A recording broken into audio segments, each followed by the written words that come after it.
Buenos días, estamos con Belisario Betancur, presidente de Colombia. Usted es un fenómeno político, presidente, un hombre que ganó la presidencia de Colombia como candidato del Partido Conservador y que es considerado por algunos como un izquierdista peligroso. ¿Cómo se explica esa paradoja? Bueno, vamos por partes. En primer lugar, no fue como candidato del Partido Conservador, sino que mi partido, el Partido Conservador, me presentó como candidato nacional. Es decir, como una invitación erga omnes, frente a todo el género humano, Sí. frente a, como dice nuestro himno nacional, frente a la humanidad entera que entre cadenas gime. Y entonces, pero al mismo tiempo era una persona... Partido Conservador, sin duda alguna. Sí, sí. Y fue el eje del volumen de votos que alcancé. Pero yo nunca fui candidato Único exclusiva de y eso. excluyentemente del Partido Conservador, sino candidato nacional. Sí, pero siempre. tuvo que ganar primero la candidatura del Partido Conservador Sí, para cierto. ser candidato nacional. Y después ganarla en otros grupos políticos y partidos políticos que me apoyaron. Y en cuanto a su consideración como izquierdista peligroso. A mí me han preguntado me han hecho esa pregunta tan peligrosa. Fue una pregunta geográfica, Sí. que tiene connotaciones ideológicas o ideologistas. Y suelo contestar que soy una especie de izquierda de la derecha. Está muy bien eso. ¿Dónde queda la izquierda de la derecha? Yo creo que en el centro. La izquierda derecha sí queda pegada a la Entonces, derecha. más bien extrema izquierda de la derecha, para que un poquitín... La extrema izquierda de la derecha. De la derecha. Exacto, de la derecha. En todo sí. caso, te ha salido muy bien de la suerte. Usted es sin duda un vigoroso progresista, más parecido a, como dicen ustedes, al Forfeliezer Gaitán Bueno, vigoroso en cuanto a la contextura física. que a Laureano Gómez. ¿Ha cambiado el Partido Conservador colombiano o es usted una estrella fugaz en la historia de ese partido? Pues mire, resulta que los partidos políticos colombianos históricos, el Partido Conservador y el Partido Liberal, para bien o para mal, son los más antiguos de América Latina, porque fluyen desde el fluir mismo de la nacionalidad colombiana, es decir, desde el Libertador Bolívar. Hay quienes dicen que el Partido Conservador tuvo origen en el pensamiento del Libertador Bolívar y el Partido Liberal en el pensamiento del general Santander. Hay quienes agregan o rectifican en el sentido de que ambos partidos tuvieron origen en el Libertador. El Partido Liberal hasta 1824, 1825, El pensamiento digamos, de Bolívar hasta esa fecha. hasta esa etapa, sí. Digamos que hasta la Constitución boliviana. Y que de ahí en adelante hasta el año 30, un Bolívar centralista más fuerte, la dictadura por supuesto, que de ahí fluye el Partido Conservador. Hay quienes dicen que no hay tal, que ambos partidos fluyen, tienen un manantial mucho más tierno, que consiste en que en Ocaña, cuando la convención de Ocaña, en los años 20, había dos ocañeras muy bellas, doña Nicolásita y doña Bernardina Ibáñez. Los libertadores se prendaron de las Ibáñez y las acarrearon para Bogotá, pero eran unas damas de pro muy distinguidas, y entonces se la acarrearon con toda su parentela, y llegaron a Bogotá las Ibáñez y armaron una. El Libertador se prendó de doña Bernardina y Santander de doña Nicolásita, y se arma aquella de padre y señor mío. Y entonces hay quienes con perversidad o con cierta malicia dicen que ambos partidos fluyen del dulce y tibio lecho de las Ibáñez. Pero mire, su anécdota es realmente muy Precioso y Ah, bueno. no, y ojo, hay un libro que apareció recientemente en Colombia, una biografía de las Ibáñez, muy, muy riguroso, con mucho Pero documental. fíjese usted que el apellido que habíamos empleado no era Ibáñez, sino Gómez. No. Laureano Gómez. No, las Ibáñez. Y ese libro tiene prólogo del expresidente Alfonso López Michelsen, Ay, quien me presidente. honra con su compañía Sí, y con su nosotros- amistad, no obstante que tenemos discrepancias ideológicas, desde luego. Entonces, ¿estrella fugaz o cambio duradero del Partido Y entonces, Conservador? dando ese gran salto de entonces acá, resulta que esos partidos políticos han evolucionado mucho a lo largo de la historia y conservan, eso sí, sus antiguos ropajes, su vestido viejo, es decir, sus nombres. Pero su alma. Pero hoy por hoy, dentro de cada partido, el liberal y el conservador, hay toda suerte de connotaciones ideologistas. Hay extremas, hay centros. Es decir, son partidos policlasistas y plurideologistas. Ambos. Ambos partidos, sí. Y eso explica que el Partido Conservador haya podido postular. Entonces hay en el Partido Liberal zonas reaccionarias, las hay también en el Partido Conservador. Hay en el Partido Liberal zonas lúcidas progresistas, también las hay en el Partido Conservador. ¿Y no podría haber un reordenamiento político o no conviene? Oh, qué buena pregunta es. En alguno de mis libros hace muchos años dije que en la política colombiana se necesitaría, un día de estos, lo que en las fondas de mi tierra, yo soy antioqueño, y en las fondas de mi tierra, en las fondas campesinas, los sábados en la tarde se reúnen los campesinos y juegan baraja española y se toman sus aguardientes. Juegan también dados, corridos, cargados por supuesto. ¿Cómo le va a entregar el porvenir de su familia un par de dados? Sería una irresponsabilidad. Y entonces al jugar baraja española van haciendo sus montoncitos de dinero que van ganando o perdiendo. Y hay un momento en que, y se van tomando sus aguardientes, y hay tiples, bambucos, hay un momento en que alguien va ganando mucho. Y entonces otro, que ya tiene sus aguardientes entre pecho y espalda, jala así el poncho o la ruana donde está el dinero y dice, barajen y vuelvan a dar. Pues yo creo que en la política colombiana hay que barajar ya se está produciendo ese barajar y volver a dar. Porque, por ejemplo, por mí votaron millares de liberales, millares. Y dejaron de votar algunos conservadores. Y parece ser que dejaron de votar algunos conservadores. Presidente Betancur, su política exterior de apertura hacia Fidel Castro es una de las cosas que más ha sorprendido y le ha causado este problemas inclusive con sus militares, ¿no? ¿Por qué cree usted que es internacionalmente respetable, que no queda más remedio pues que tratar con él un hombre como Fidel Castro, quien pronto va a alcanzar a Juan Vicente Gómez como el segundo tirano más largo de América? Juan Vicente Gómez llegó a 27, él ya lleva 25, y va a competir pronto, enseguida después, con Porfirio Díaz para el campeonato del tirano más largo de América Latina en la historia independiente. Pero permítame que le haga una precisión, es que mi política no es en modo alguno de coincidencia. No, apertura, de diálogo con él. No tenemos relaciones, no hay ni relaciones diplomáticas ni comerciales, ni hay para. Pero usted insinuó que se iban a restablecer. No, tampoco, ni hay, al contrario, insinué que no se van a restablecer. Que no se van a restablecer. Sí, que no hay prisa en restablecer unas relaciones con tal de que se tenga una comprensión frente a los grandes temas, por ejemplo, frente a la necesidad de la paz en Centroamérica y en el Caribe. Sí. Ahora, lo que sí ha hecho Colombia desde el inicio de mi gobierno fue recobrar su autonomía, su capacidad de decisión, es decir, centrarse en él mismo, en sus intereses, desatelizarse. Era satélite y al incorporarnos al movimiento de los no alineados, dejamos de ser satélites de nadie y empezamos a ser cultores de nuestra propia alma, de nuestra propia identidad, de nuestra propia capacidad decisoria. Ahora, eso es lo que somos. Presidente, ¿ha cesado por lo menos Fidel su ayuda a los guerrilleros colombianos del M-19, de las llamadas Fuerzas Armadas Revolucionarias de Colombia? Pues fíjese usted que hay una especie de lugar común en la sabiduría popular que establece que a la gente hay que creerle lo que dice. Y el presidente Castro dice que no tiene en este momento interés en perturbar en modo alguno el flujo de la democracia colombiana. Es decir, que los principios del derecho interamericano que el comandante Castro reclama para sí y para Cuba deben tener validez también para otros. Si lo que yo reclamo para mí, que sea respetado, no lo predico para otros, pierdo autoridad moral.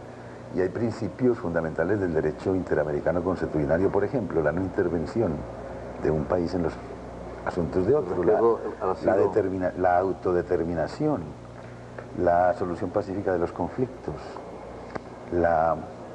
el desarme no solamente de los espíritus, sino el desarme real, la ausencia de asesores de un país en otro país, que es justamente la filosofía del grupo de Contadora. Y el respeto al derecho de asilo, presidente. Y por supuesto el derecho de asilo, clarísimo, en el cual Colombia ha sido campeón hasta el punto de que tuvimos a Haya de la Torre 5 años en la Embajada de Colombia, a pesar de que en ese momento era el Partido Conservador el que estaba en la presidencia de la República y el doctor Haya con repertorio ideológico de izquierda, porque es una tesis de carácter filosófico y humanístico. Sí, usted sabe que realmente nos decía en una entrevista el canciller de Venezuela, Isidro Morales Paul, en días pasados, que Venezuela desea y no tiene inconveniente en normalizar su relación con Cuba, pero evidentemente hay que resolver de alguna manera ese problema de que en nuestra embajada en La Habana hay refugiados desde hace más de 5 años, un cierto número de personas a quienes el gobierno cubano no da salvoconducto, ¿no?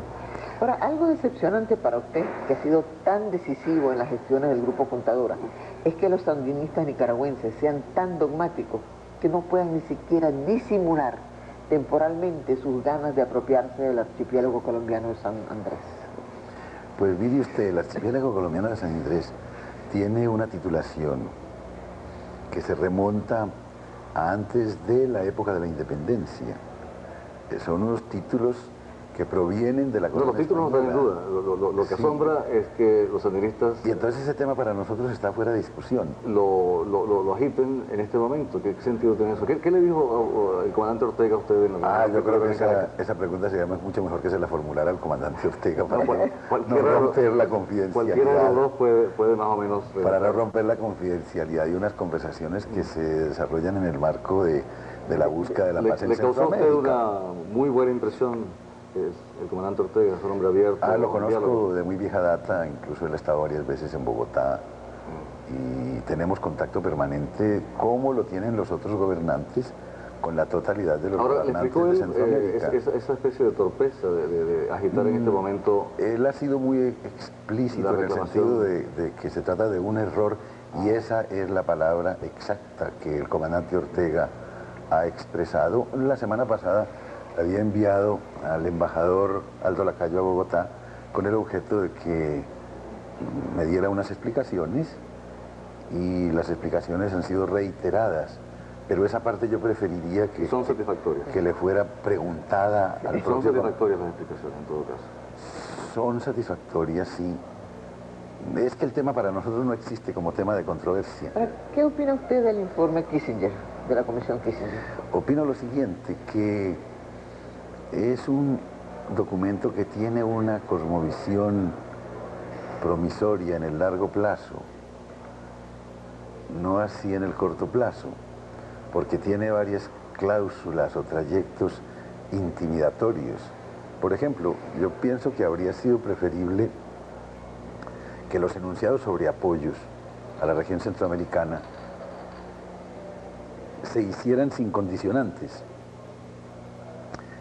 A ver, ¿qué fue primero, el huevo o la gallina?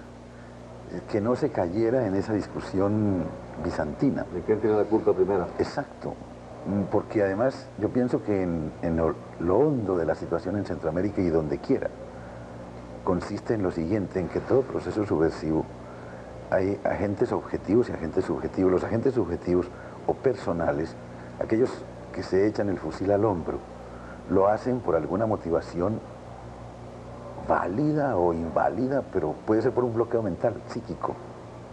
En ocasiones se nos bloquea la mente sin que haya motivaciones exógenas. Por ejemplo, el mayor índice de suicidios es en Escandinavia, en donde están rodeados de toda suerte de cautelas. ¿Por qué? Porque sufren unos bloqueos psíquicos. Pues hay agentes subjetivos de la subversión y ellos pueden obedecer a razones psíquicas, personales, o bien a razones exógenas, externas, que son el caldo de cultivo de la subversión, es decir, los agentes objetivos, la desnutrición, la falta de escuelas, acueductos, alcantarillados, la falta de empleo, es decir, las carencias infraestructurales en materia social. Entonces yo pienso que si el informe Kissinger hubiera apuntado a la solución de esas carencias de carácter objetivo, habría tenido una mayor solidez y un más creativo reflejo, sin establecer condicionantes. Porque siempre me hago la reflexión de que si alguien está en un contexto en donde los problemas económicos sociales se hayan reducido a la mínima expresión, ese alguien en ese contexto es menos permeable a la prédica de doctrinas que conlleven la enajenación de la libertad. Por ejemplo... No, que mientras usted se despeja en su garganta, le pongo el ejemplo, si Lenin tuviera ahora una reviviscencia en la sociedad libérrima de Suiza, por ejemplo, o de Inglaterra, con las carencias que hay en Inglaterra, con mendigos debajo de los puentes de Londres, yo creo que la sociedad lo segregaría, lo aislaría. Esa misma reflexión me hago frente al informe Kissinger cuando condiciona los apoyos. Perdón. ¿Por qué, presidente, se frustró el arreglo del diferendo colombo-venezolano cuando ya existía pero es que no se ha frustrado. el consenso de Caraballeda? ¿No? Es un tema de carácter en ese momento, de tracto sucesivo. cuando existía el consenso de Caraballeda, Yo no parecía que estaba... discúlpenme, pero le voy a contestar de una manera no elusiva, sino al contrario muy constructiva, casi que constructivista. En este sentido, y a mí me gusta mucho más mirar los temas y las situaciones prospectivamente. Desde luego hay que mirar la tradición, los antecedentes para uno iluminar el camino a seguir. Son muchos los puntos de aproximación que existen entre Venezuela y Colombia. Son más las aproximaciones que las lejanías. Por ejemplo, el libertador Bolívar dictó un decreto en el cual anticipatoriamente inducía la siembra de 1 millón de árboles en aquella época en el Orinoco. Bueno, pues las cuencas de los ríos tributarios del Orinoco, la mayoría de los cuales nacen en Venezuela, esas cuencas están esperando un tratamiento binacional. Podemos sembrar 100 millones de árboles, constituir una empresa venezolano-colombiana, 100 millones de árboles, y con esto alimentamos el Orinoco. De esa misma manera me asomo al tema del llamado diferendo. ¿Qué tiene que ver una cosa con la otra? Tiene que ver esto, que es mucho más lo que nos aproxima que lo que nos une. Entonces asomémonos a ese tema constructivamente, creadoramente, y busquémosle una solución. Donde hay una crisis, hay una incitación a buscar. ¿Está sugiriendo que dejemos correr un poco de tiempo? No. Que no tratemos de acelerar la solución del diferendo. Hay quienes opinan que ese tipo de problema internacional es erróneo tratar de forzar la solución. Que mejor es dejarlo... Pero en este momento no se forzaría, ¿por qué? Como usted sugiere, se hagan entre tanto cosas positivas. No, en este momento retomar el tema no sería precipitarlo. ¿Por qué? Porque hay un gobierno que comienza, un gobierno con ángel. Además. O con duende, que empieza, para usar lenguaje lorquiano. Y entonces yo pienso que es el momento. ¿Que siendo usted presidente y los hinchas presidentes pueden llegar a un acuerdo? No, no creo, no me queda duda. ¿Estás seguro? Sí. Bueno, Dios lo diga. Mire, ahora que la moneda venezolana, presidente, ya no está sobrevaluada, sino más bien de lo contrario, ¿no sería posible avanzar audazmente hacia una integración económica colombo-venezolana? O quizás ahora ustedes son los que no nos quieren. No, me dan el gusto. Ayer estuve conversando ya con el presidente Lucinchi y con el canciller Morales, por ejemplo, sobre el tema de Azurca, que es toda una organización binacional en el Zulia. Se trata de crear un ingenio, construir un ingenio que ya está a punto de culminar en su construcción binacional, en la frontera. Y de sembrar... ¿De qué lado o encima de la frontera? El ingenio está del lado venezolano, la propia obra. Y la plantación de por lo menos 10.000 hectáreas de caña de azúcar. ¿Se da cuenta de esto? En territorio venezolano y territorio colombiano para alimentar ese ingenio. Imagínese, eso sí es constructivo y creador. Ayer le decía yo al presidente Lucinchi, anoche le dije al presidente Carlos Andrés Pérez, le dije, mire, Venezuela tiene un explicable retardo en sus pagos a Azurca, a esa corporación, por la razón de todos conocida. Sí, Colombia está al día. Yo los quiero incitar, pónganse al día, que ahí hay una tarea binacional muy, muy creadora, para crear empleo en esa zona, para producir divisas a Venezuela. En este momento, ese tema es ventajoso para ambos. Azurca es un caso. Ahora, la unidad de Alemania, que llegó a ser tan gran país, comenzó con una unión aduanera. Por supuesto, sin duda. ¿Por qué Colombia y Venezuela, en lugar de estar apuntando a lo más que no es factible en el corto plazo, que es al pacto andino completo, no hacen entre las dos una unión aduanera, que hasta hace poco no era posible porque el Bolívar estaba sobrevaluado? Debe avanzarse hacia formas de integración. Mire, hace cosa de 20 años se invitó a un grupo de gentes de pensamiento bajo la dirección de ¿quién? Del doctor Jan Tinbergen, el premio Nobel de Economía, a que viniera y mirara la zona de frontera venezolano-colombiana y a que pensara pensamientos. No crea que es pleonástica, es a propósito la expresión. Y nos hiciera unas recomendaciones, hizo las recomendaciones, como que hizo una especie de extracción y se elevó en un globo a lo largo y ancho de la frontera y miró qué es lo que se puede hacer en esta zona, que tiene una unicidad muy grande. que la frontera es artificial. Pues. Y la frontera es puramente artificial, y gentes que se entrelazan en sus apellidos y en su sangre. En la ciudad de Rubio, por ejemplo, la mayoría de la gente es de origen colombiano, pero naturalmente que sí, me parece que el doctor Pérez es de Rubio, Carlos Andrés. Y su padre... De origen colombiano, y esto no debe tener ninguna connotación equívoca, sino al contrario, exultante, de alegría. Pues sí, pero déjeme decirle que fue una de las razones por las cuales Carlos Andrés Pérez ganó las elecciones, que sus adversarios quisieron hacer de esto una especie de estigma, y los Andes venezolanos indignados votaron masivamente por él. Ahora, una última pregunta, presidente Betancur. ¿Cómo se explica la esquizofrenia en las relaciones colombo-venezolanas? Son dos países gemelos que a la vez se quieren y no se quieren. Para no decir otra palabra. Para no decir otra cosa. Bueno, yo pienso que es esto, que hemos hecho excesivas concesiones a mentes extremistas de lado y lado. Y entonces, en vez de dedicarnos a construir día a día ese edificio de integración, nos hemos dedicado día a día a erosionarlo, a erodarlo. Hay un sentimiento también esquizofrénico a todo nivel. No, yo no creo que a todo nivel, disculpe que le rectifique. Sí. No, hay apenas sectores extremistas. Sí, no es a todo nivel. ¿Usted cree que esa Venezuela?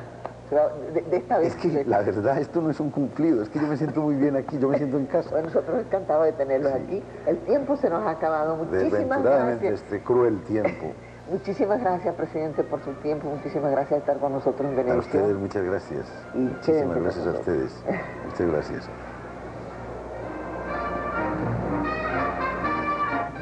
Han oído ustedes una entrevista exclusiva de Venevisión al presidente Belisario Betancur. Realmente le estamos muy agradecidos por su tiempo y estoy tan segura que les ha gustado a ustedes por los conceptos que ha emitido tan importante político. Ahora un momento.